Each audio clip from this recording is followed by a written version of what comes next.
In terms of the defense as a whole, I think that it should be improved on paper from 2024. I do think that a lot of the positives are in terms of the defensive line. I think it has a lot more size. That's a good thing. Obviously, because that was obviously an issue last year.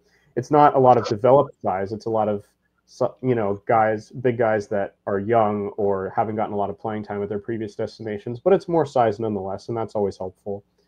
I think that they managed to retain a couple of key veterans and leaders in terms of Eric Gentry coming back and Kamari Ramsey coming back. Both of those guys could have called it a career, and Trojan fans would have wished them off with the best of wishes and sent them off into the NFL and cheered them on wherever they went, and nobody would have held it against them. But both of them decided to come back again in a year where it's not like USC has a clear path to a national title. So they care about this university, and they're not just ring chasing, or they're not just chasing some personal gain. They're here because they care, and they're here and ready to be leaders. So that's a good thing.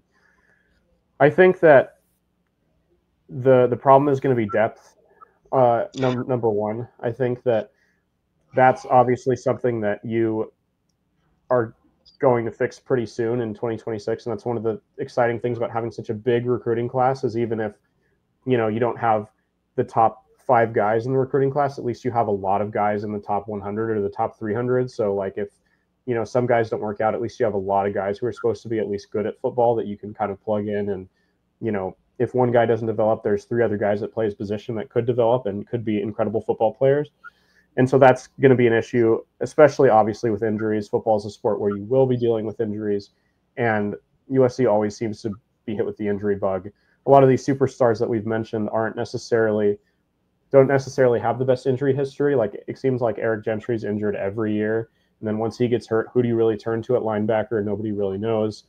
Same thing in the secondary. I mentioned there's like 3, maybe 4 corners that, and 2 or 3 safeties that I feel like are trustworthy at this point. And beyond that, it's like, who really knows if they get hurt? So I think that's going to be the main issue, is just having guys who are either, dynamic as backups or are experienced. I don't think we really have either one. I think it's a lot of guys who are either inexperienced or just haven't really panned out, or haven't really shown the on-field results that you would want for a guy to depend on as a backup. So I just think that's going to be the main issue.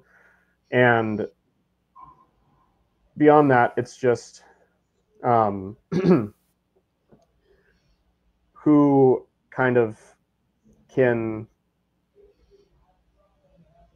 just kind of who is going to fit in well in the system and who's going to fit in well as a Trojan. I think that a lot of the guys who are going to be depended upon are transfers, and they've had success at other schools. DJ Harvey's a name that comes to mind, but you never know how they're going to kind of translate to a new defense. You never know how they're going to translate to just a new school, a new environment, a new city.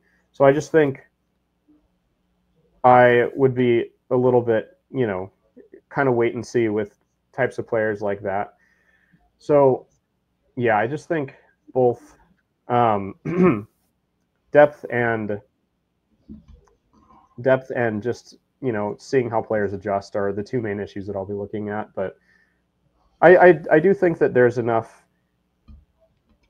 kind of enough that's happened in the portal and enough that's happened in the recruiting, and even just some of the returning guys. There's players at every position on the defense that I'm excited to see play.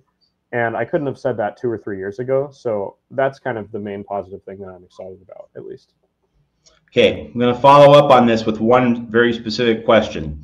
I think we're all in agreement that, a strength coach can't really change the durability, resilience of a team in a few months. So like whatever happens with USC football this year, 2025, you can't really lay that at Trumaine Carroll's feet.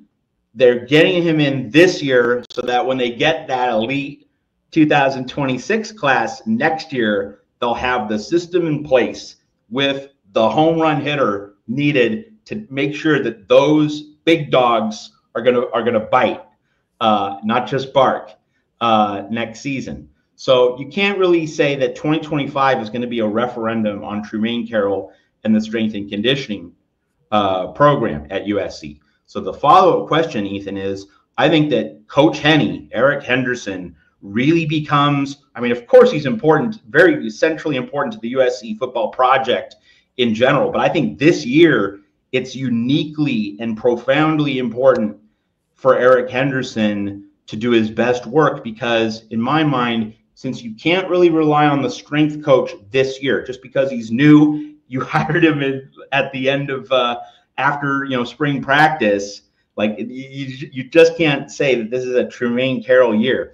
It's up to Eric Henderson to cultivate the depth pieces on the roster. And of course, last year, he was getting immersed into college football. It was new for him after all the time he spent in the NFL with the Rams. And we admired the work that Coach Henny did, but like he didn't have too much time in the system. Now he's having a full off-season cycle to kind of go through. Like he was able to observe for a year, see what works, see what doesn't, and now he gets to kind of more deeply ingrain his system. And I would certainly think, Ethan, the hope is that a second year of Coach Henny, woof, woof, dog work, is really going to cultivate those depth pieces and kind of maybe unearth a hidden gem or two. And that's kind of the plan. And that's the hope for this defense to kind of address the depth problem, just with some guys kind of off the radar screen being coached to play better than what perhaps the raw ratings and numbers say they are. To me, Ethan, that seems to be a really central key for USC this year. Not talking about next year, this year, to really hit the mark as a team. Your thoughts?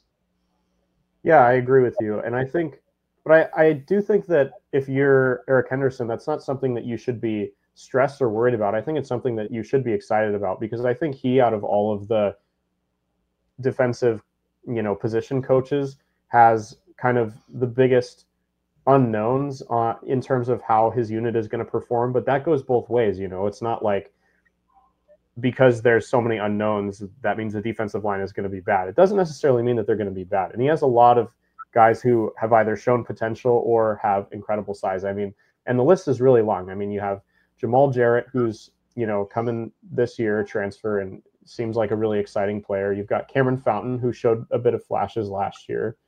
And then you've got Keyshawn Silver, who came over. And then, you have just Jakeem Stewart, Big Jaw and Little Jaw. I've called both of them out at this point. Braylon Shelby showed flashes.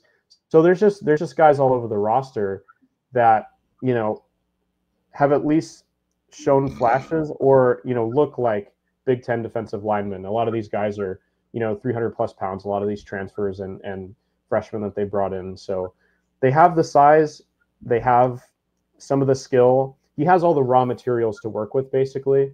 And as a guy who's worked in the NFL, who's coached players at the highest level, who's just kind of been there, done that I think that should excite you. And so I